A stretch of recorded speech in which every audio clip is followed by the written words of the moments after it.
우리 사회에서 이제 뭐 개인적 입장인지는 모르겠으나 민주주의가 우리 사회가 상당한 네. 부분 진척되고 또 네. 확대되었다고 저는 생각합니다. 네. 정말 우리 한국 사회가 민주주의를 한지 본격적으로 네. 선거를 통해서 민주적인 제도를 시행한 지가 지금 이제 뭐 한 50년, 네. 1950년 이후에 이렇게 45년 정부 수립 이후라 하더라도 이제 뭐 한 60년 됐는데 네. 그래도 이 정도까지 네. 국민들이 자기의 이 선출권을 행사하고 네. 민주적 제도는 상당한 수준의 제도가 네. 형식적 민주주의는 지금 거의 뭐 대단히 갖춰지지 않았나. 시장을 뽑고 대통령을 뽑고 정치 지도를 뽑는 데서 형식적 민주주의는 현재 거의 유럽이나 그 수준에 와 있다고 생각합니다. 이제 내용을 어떻게 채우느냐 이 문제가 지금 우리 사회에서 굉장히 복잡한데 이제 민주주의가 어떻게 보면 무조건 다수의 뜻을 따르는 것 너무 이렇게 단순하게 생각하다 보니까 표만 많이 얻으면 된다. 이런데 그 다수가 그 이기적 의미의 다수가 많은 것들이 다시 치유되지 않으면 네. 우리가 민주주의가 한 걸음 더 나아가지 어렵지 않겠느냐. 네. 네. 제가 그래서 이기적 다수라고 했습니다. 네. 이걸 다른 말로 하면은 지역 이기주의. 네. 그 지역이기 때문에 우리 나라에 발전되지 못하더라도 무조건 그쪽의 다수가 밀어주면 이게 다수가 했으니까 이걸 해야 되지 않느냐. 그러면 더 훌륭한 소수의 의견이 있음에도 불구하고 그 좋고 발전적이고 미래지향적 소수의 의견이 다수에 의해서 선택되지 않으면 이거 민주주의 이거 좀 앞으로 이거 과연 어떻게 가야 될 것인가 이런 문제가 발생되지 네. 않습니까? 네. 그래서 네. 그거 지역 이기주의 네. 또 집단 이기주의 어떤 어느 그룹의 집단이 네. 무조건 저 사람을 선택해야 우리 집단의 이익이다. 이렇게 해서 선택해버리면 네. 그런 집단 이기주의, 지역 이기주의 또 뭐 우리 사회 좁게는 또 뭐 내 가족 네. 범위를 한치도 못 벗어나는 가족 이기주의 네. 막 남이 죽듯이 말해 우리 가족만 잘 된다. 이것도 상당한 어떤 이런 것들이 우리 사회에는 아직 많이 저는 남아있다고 네. 생각합니다. 이런 것들이 이제 어떻게 소통되고 우리가 앞으로 내용이 채워지느냐에 네. 따라서 네. 한국의 미래가 저는 네. 새로운 길이 열리지 않을까. 네. 그래서 올해 우리가 대통령 선거를 앞두고 네. 구체적으로 우리가 이런 문제도 여기서 뭐 나눌 수 있을 것 같습니다. 네. 진짜 네. 그런 의미의 국민의 이런 그 민주주의 내용, 즉 그 이기적 다수를 어떻게 오히려 더 남을 생각하는 총장님 네. 말씀하시듯이 네. 남을 생각하고 네. 정말 자기를 희생하는 좋은 이기적 다수가 아니고 소위 선의의 다수가 네. 되도록 만드느냐. 네. 또 나라를 더 멀리 내다보는 네. 그 미래지향적 의미를 생각하는 네. 다수가 되도록 하느냐. 이런 것들이 중요하지 않을까. 네. 그런 의미에 우리 국민들이 이 점을 또 인식하고 네. 생각한다면 우리 한국의 올 연말 대선도 그렇고 상당히 미래가 만약 이렇게 내용체는 네. 밝지 않을까 하는 네. 생각은 했습니다. 네. 우리 그 주교님의 말씀도 결국은 2차 바티칸 공회에서의 그 상대방 입장을 존중하는 자기 이기주의에 빠지지 않고 상대방 입장을 존중할 수 있는 네. 그러니까 이제 우리 전통적인 그런 그 용어로는 역지사지 맞습니다. 역지사지 입장이 우리 사회 소통에서 저는 거의 기본 화두가 될 것 같습니다. 이게 오래된 말이라고 해서 결코 그 진리가 퇴색되지 않는 저는 중요한 말이라고 생각합니다. 아주 한마디로 꽂으면 그걸 저는 천주교 신자든 이 땅의 개신교 신자든 개신교가 자기들 말로 1000만이라 하고 천주교가 500만이 넘는데 1500만 명의 이 사랑을 논하고 성경을 하는 모든 사람들도 우리 이 표현하면 역지사지 입장이 성경의 중요한 메시지죠. 그걸 예수님께서는 뭐 똑같이 표현했죠. 내가 남에게 바라는 그것을 스스로 남에게 해 주어라. 이 역지사지의 입장 아닙니까? 성경에 있는 소위 황금률의 중요한 메시지죠. 내가 남에게 바라는 대로 그것을 남에게 행하라. 그러면 모든 것이 그것이 곧 사랑이에요. 그게 또 인의 입장이기도 한 게 아닐까 싶습니다. 오히려. 기소불력을 무시하라. 하고 싶지 않은 말 남에게 하지 마라. 딱 그대로 우리 이건 뭐 이미 그 다양한 표현 속에 있는 그 역지사지든 그 정말 그 우리 인의 입장이든 또 성경에 나오는 그 남에게 바라는 대로 남에게 해 주어라 하는 이 메시지란 그 속에 들어있는 진리가 아주 분명하습니다. 바로 이 진리 안에 우리가 근본으로 삼는 소통의 어떤 발판과 이게 다 들어있는 것 같습니다. 정말 좋은 그런 그 정리를 해주셨습니다. 그리고 이제 그 지역 간의 갈등 문제는 우리나라에는 전통적으로 그 호남과 영남이라는 두 지역 간의 갈등이 좀 있었습니다. 이제 그 사실 호남에 대한 차별, 그 잘못된 편견, 바로 그것은 상당히 뿌리 깊은, 역사적으로도 뿌리 깊어서 일부 호남 분들 중에 그 조금 그 공감받기 어려운 처신을 하는 그런 것을 가지고 호남분 전체를 매도하는 그런 것이 있었는데다가 이제 오랫동안 영남 정권이 유지되다 보니까 그 거기에 따라서 차별되고 하는 이런 많은 그 문제, 그래서 두 지역 간의 갈등의 골이 참 깊었는데 그래도 이제는 그 호남 김대중 대통령도 집권을 하셨고 또 이제 기여를 한 바도 있으시고 그래서 이젠 상당한 정도로 해소는 된 것 같습니다만 역시 이제 이 지역 간 갈등 문제도 서로 마음을 열고 역지사지의 그런 정신으로 접근한다면 뭐 크게 어려울 좀 문제는 없을 것 같다.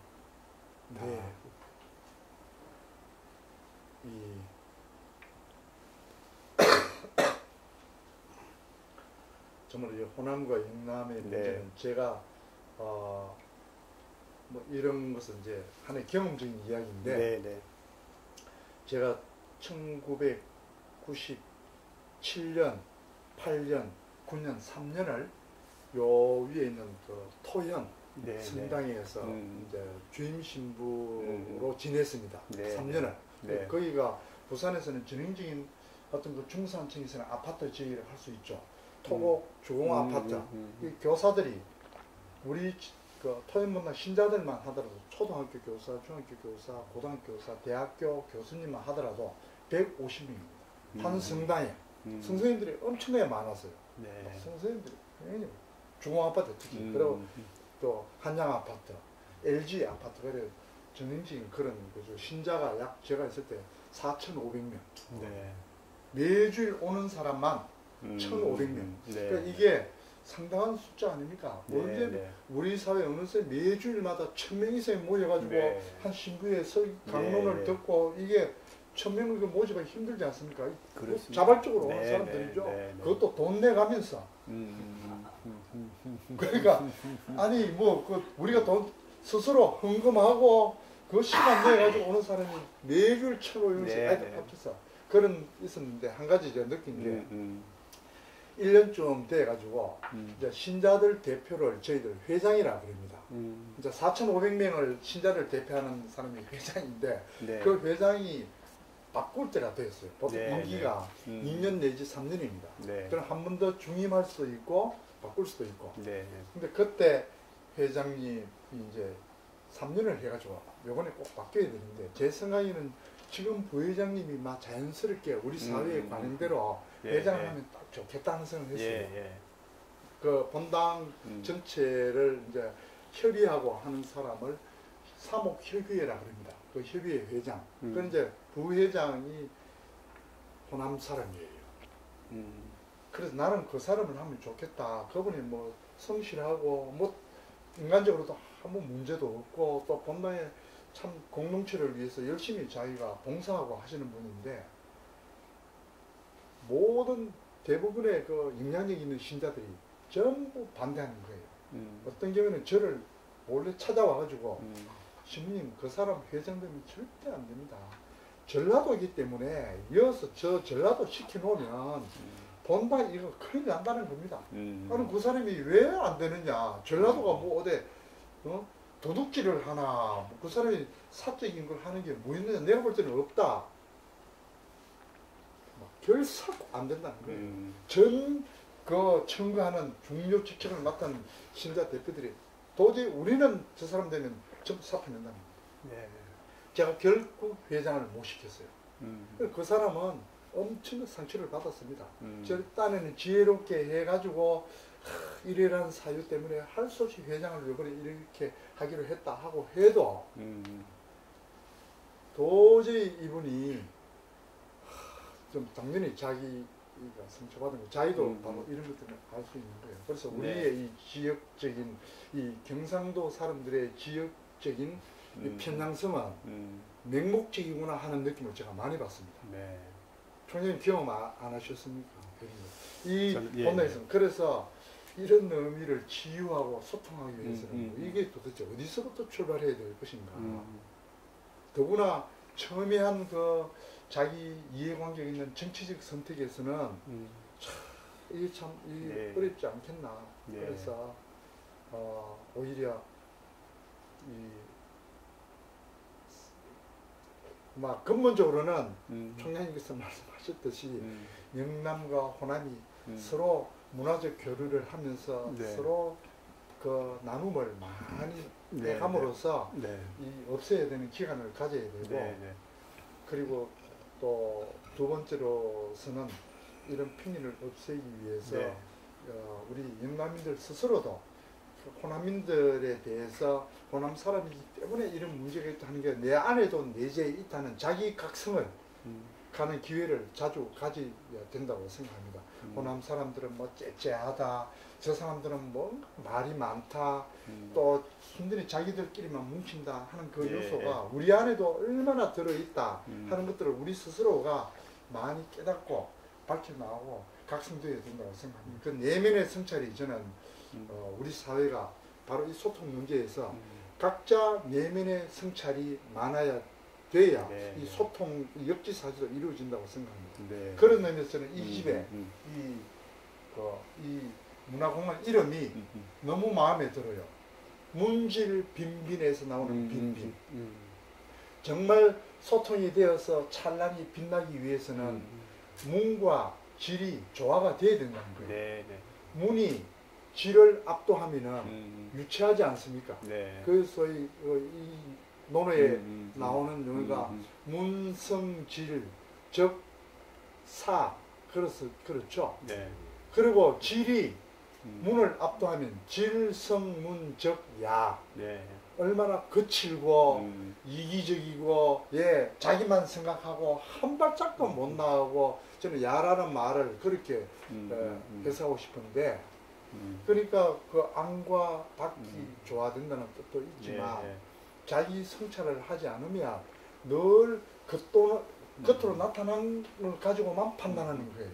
그게 곧 저 실적인 측면이 결여된 그 문만 중시, 그 문성질의 측면 아니겠습니까? 그러다 보면 결코 이 소통이 안 될 것 같아요.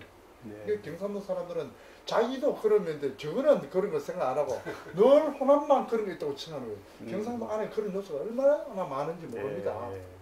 그러니까 바로 이런 의미의 자기 성찰, 내면의 성찰, 내면의 각성 이것이 절실히 요청되는 시대가 이 시대가 아닌가 그런 생각을 합니다. 참 그 주교님 정말 소중한 말씀을 해주셨습니다. 사실 저는 그 지역 간의 그런 문제에 크게 이 편견을 갖지 못한 것이 제가 아주 존경하는 분 중에 호남 분이 좀 많이 계십니다. 그러니까 결국은 이제 그 자기가 정말 참 그분의 인격을 본받고 싶다 하는 분들 중에 그런 호남 지역에 있는 분들이 있다는 이런 그 사실이 교류가 될 때, 소통이 이루어질 때 편견은 자연스럽게 없어질 수 있는 그렇죠. 그런 점도 있겠다. 저는 이제 오히려 지금 사회에서는 그래도 편견이 상당히 해소됐다고 느꼈었는데 그럼에도 불구하고 주교님 말씀대로 아직 우리 이 지금 영남 사회에서 견고하게 저 호남에 대한 그런 편견이 있다고 하는 점은 우리가 스스로 자각하고 부끄럽게 생각하고 그것을 개선하는 노력을 게을리하지 않아야 되겠다 하는 생각을 합니다. 이제 마지막으로 그 남북 간의 그 갈등의 문제를 우리가 좀 얘기해 볼 필요가 있겠습니다. 근데 그 남북 간의 대립 갈등의 문제는 앞에 이념, 계층, 지역 간 대립 갈등의 문제와는 조금 차원을 달리하는 부분이 있다고 생각을 합니다. 그러니까 이념, 계층, 지금까지 얘기한 이런 그 각 대립 갈등에서는 각 대립 갈등하는 당사자들이 모두가 다 하나의 공통분모, 공감하는 공통분모를 가지고 있다고 생각이 됩니다. 그것은 예컨대 이념 간의 대립 갈등도 결국은 두 당사자가 결국 국가 사회에 어느 것이 더 바람직해서 우리 국민들이 행복하게 될 것인가 하는 데 대한 공동의 목표를 가지고 있다고 할 수가 있고 또 계층 간에도 노사라고 할 때 그 노사를 통해서 그 결국은 그 노사가 어떻게 함으로써 보다 더 그 떡을 더 크게 해서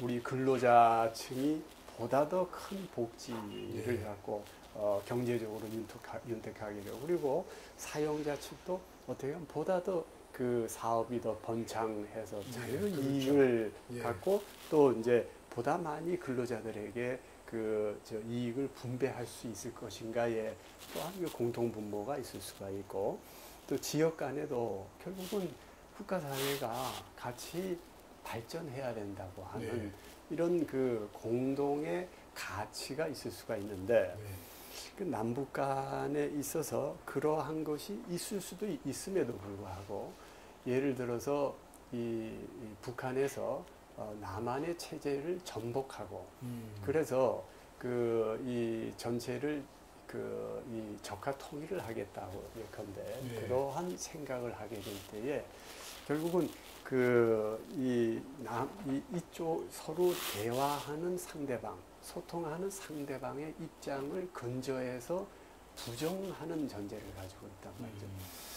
그래서 이제 예컨대 우리 이제 자유민주주의 체제에서도 사상의 자유와 그런 어떤 한계를 갖는 것은 자유민주적인 그런 모든 체제 자체를 부정하는 사고에 대해서는 한계를 갖습니다. 그것을 용인할 때는 모든 그런 이 사상 또는 표현이다 우리가 향유하는 자유와 소통 그러한 것을 어서 오십시오.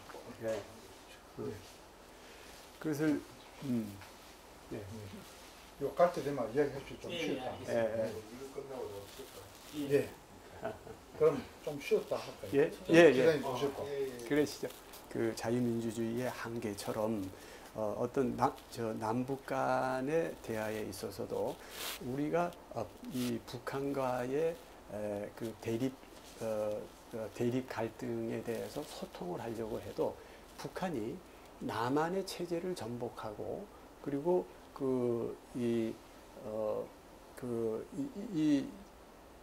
적화 통일을 하겠다고 하는 그러한 생각을 하게 될 때 그럴 때에는 완전히 그쪽은 상호 간의 이 적의 관계인 것이고 서로 화합을 통해서 공동의 선을 이룰 수 있는 대상이 될 수는 없다는 것이죠. 그래서 이제 조금 지속을 하면은 예컨대 뭐 근래의 연평해전이라든지 또는 연평도 포격 사건 뭐 이런 부분에서 결국은 이제 그 대립 갈등의 문제가 대화의 문제가 아니라 죽느냐 사느냐의 문제가 되는 측면이 있고요. 그리고 또 근래에 우리 사회에서 이 일부 비전향 장기수로 있는 분이 레이더 교란 장치를 북한으로 보낸 사례가 있었지 않습니까? 그러한 경우에는 그리고 우리의 전파 교란 장치인가요? 그러니까 우리의 지금 방어 시스템, 북한의 군사력에 대해 우리는 사실은 정확하게는 북한과는 휴전 상태인 것인데 그렇죠.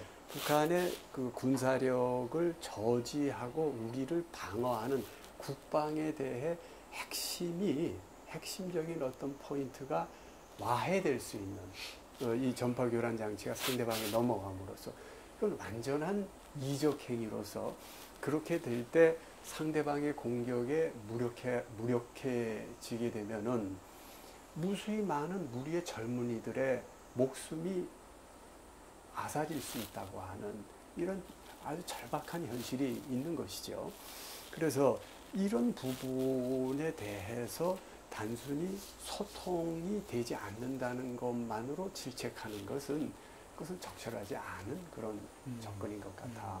오히려 거기에는 상대방이 그와 같이 적화야욕에 대한 어떤 생각을 포기하고 그리고 서로 간 두 개의 체제가 같이 공존한다고 하는 그런 어떤 생각으로 변화를 하는 것을 확인하고 그 전제하에 이 소통하는 것이 그것이 옳은 것이 아닌가 하는 그런 생각이 듭니다. 예, 총장님께서 아주 여러 가지 우리 남북 상황에 대해서 말씀하셨는데 이 남북의 대립 갈등은 정말 전후 세대로서 저도 1951년생이니까 아직 지금까지도 이 부분에 대해서 이 남북 간의 갈등과 대립이 해소되지 않으면 민주주의에 대해서 여러 가지 장애가 발생하고 늘 북한의 위협과 안보를 우실로 삼아가지고 우리 민주주의에 조금은 우리가 축소해야 된다 이런 논리가 가능했기 때문에 그것도 좀 해소돼야 되고 경제적인 측면도 저는 중요하다고 생각합니다. 우리 경제 발전이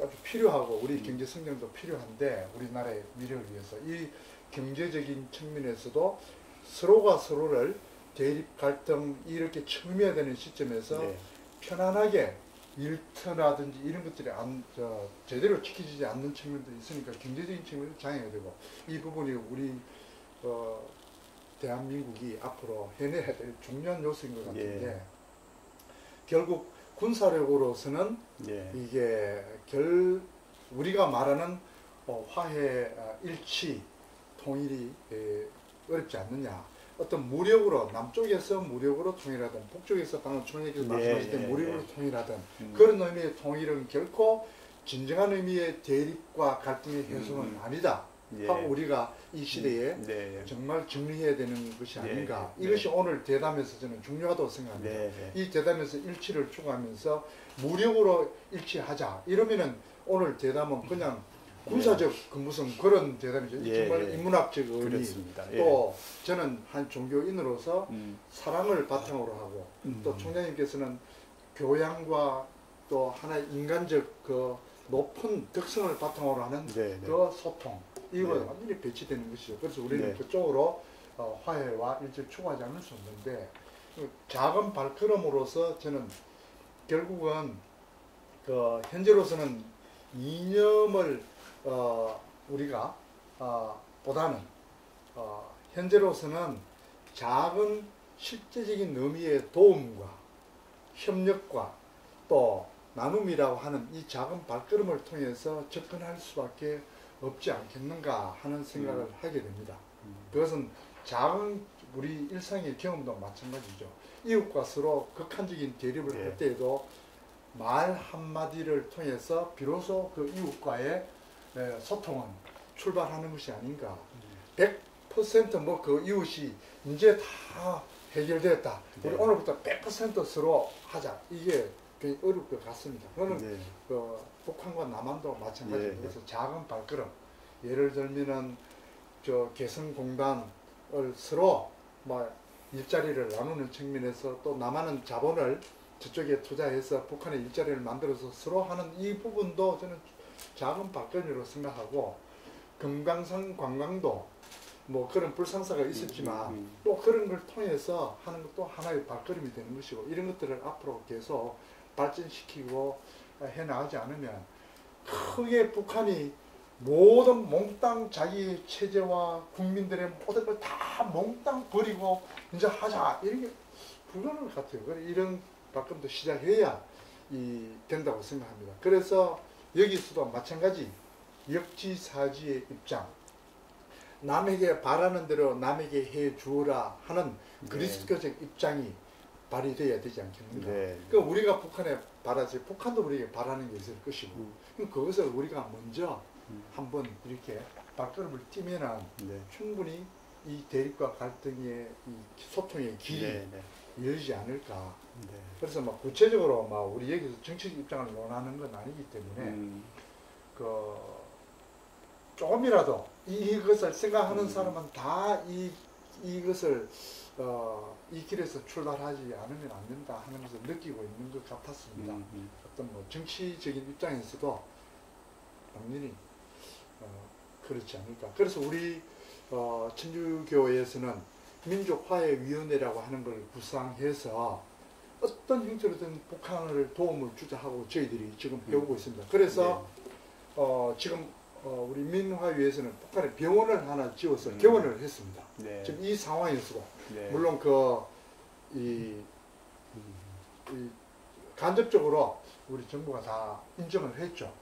그래가지고 최근에 하나의 그 개원을 했고 또 우리 그건 현재로서는 정부에서 다 통일부의 허락을 맡아야 되니까 여러 가지 경로를 통해서 현재 그 우리 교회의 자보험금을 모아가지고 그래서 지금 병원을 하나 개통했는데 우리 선교사들의 이름으로 다 지금 그래 했죠. 그리고 어떻게 하면 또 이 북한에 그 우리 천주교 전체의 돈을 모아서 북한에 이런저런 도움을 주는 그 중에서 계속 우리가 간접적 그 경로를 통해서도 지금 저희들이 하고 있습니다. 이것은 단순히 앞으로 저는 그 입장에 대해서도 우리 교회가 정화되어야 된다고 생각하고 또 그런 입장을 하는데 이래가지고 나중에 통일이 되면 천주교 교세를 확장하기 위해서 우리가 도와주는 게 아닙니다.